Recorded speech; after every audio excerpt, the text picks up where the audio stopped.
ವಿಜಯದಶಮಿ ಹಬ್ಬದ ಪ್ರಯುಕ್ತ ಎಲ್ಲರಿಗೂ ನನ್ನ ಶುಭಾಶಯಗಳು. ನಾಡಿನ ನಮ್ಮ ತುಮಕೂರು ನಗರದ ಯುವಕ ಯುವತಿಯರಿಗೆ ಹಾಗೂ ಹಿರಿಯರಿಗೆ ಕಿರಿಯರಿಗೆ ನಾನು ವಂದನೆಯನ್ನು ಹೇಳ್ತಾ ನನ್ನ ಮಾತುಗಳನ್ನ ಪ್ರಾರಂಭ ಮಾಡ್ತೀನಿ. ಈ ಹಬ್ಬ ವಿಶೇಷತೆ ಎಲ್ರಿಗೂ ಗೊತ್ತು. ನಾಡಹಬ್ಬ, ವಿಜಯ ಸಂಕೇತವಾದಂತಹ ಹಬ್ಬ. ಈ ದಸರಾ ಹಬ್ಬದಲ್ಲಿ ಪ್ರತಿ ವರ್ಷವೂ ಕೂಡ ನೂರಾರು ವರ್ಷಗಳ ಇತಿಹಾಸದಿಂದ ನಮ್ಮ ದೇಶದ ಗರಡಿ ಮನೆಯಲ್ಲಿ ಈ ಒಂದು ಚಾಮುಂಡಿ ತಾಯಿಯ ಮೆರವಣಿಗೆ ಓಡಬೇಕಾದ್ರೆ, ಅಂಬಾರಿ ಓಡಬೇಕಾದ್ರೆ ಮೊದಲು ಪೈಲ್ವಾನರು ಕುಸ್ತಿ ಮಾಡಿ ಜಟ್ಟಿ ಕಳಗವನ್ನು ನಡೆಸಿ ಅವರ ರಕ್ತ ಭೂಮಿಗೆ ಶಾಂತಿಯಾದ ನಂತರವೇ ಈ ಜಂಬೂ ಸವಾರಿ ಪ್ರಾರಂಭವಾಗುವಂಥದ್ದು.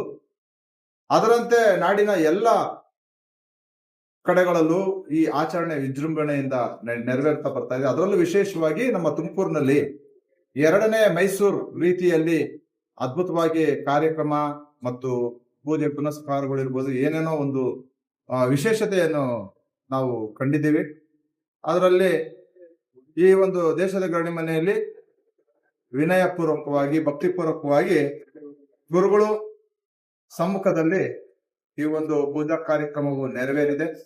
ಅದರಲ್ಲಿ ಸಾಕಷ್ಟು ಪೈಲ್ವಾನರುಗಳು, ಹಿರಿಯರು ಕಿರಿಯರು ಎಲ್ಲ ಪೈಲ್ವಾನರುಗಳು ಭಾಗವಹಿಸಿದ್ದು ಈ ಪೂಜೆಯನ್ನು ಯಶಸ್ವಿಗೊಂಡು ಗುರು ಹಿರಿಯರ ಆಶೀರ್ವಾದ ಪಡೆದು ಮುಂದಿನ ದಿನಗಳಲ್ಲಿ ಯಾವುದೇ ಅನಾಹುತವಾಗಲಿ, ತೊಂದರೆ ಆಗಲಿ, ಕೇಡಾಗ್ಲಿ, ಗಂಡಾಂತರವಾಗ್ಲಿ ಆಗದಂತೆ ಹೋಗಿದ ಕಡೆಗಳಲ್ಲೆಲ್ಲ ವಿಜಯ ಸಂಕೇತವನ್ನು ಆರಿಸುವ ನಿಟ್ಟಿನಲ್ಲಿ ಈ ಒಂದು ಪೂಜೆ ಪುನಸ್ಕಾರವನ್ನು ನೆರವೇರಿಸಿದ್ದಾರೆ ನಮ್ಮ ಗರಡಿ ಮಕ್ಕಳು. ಹೀಗಾಗಿ ಮುಂದಿನ ದಿನಗಳಲ್ಲೂ ಕೂಡ ಅನೇಕ ಕುಸ್ತಿಪಟುಗಳು ಇದರಲ್ಲಿ ತಯಾರಾಗಿ ವಿಶೇಷವಾದಂತಹ ಹೆಸರನ್ನ ನಮ್ಮ ನಗರಕ್ಕೆ, ರಾಜ್ಯಕ್ಕೆ, ಜಿಲ್ಲೆಗೆ ತರಲಿ ಅಂತ ಹೇಳ್ತಾ ನಾನು ಮಾತನ್ನ ಮುಗಿಸ್ತೀನಿ.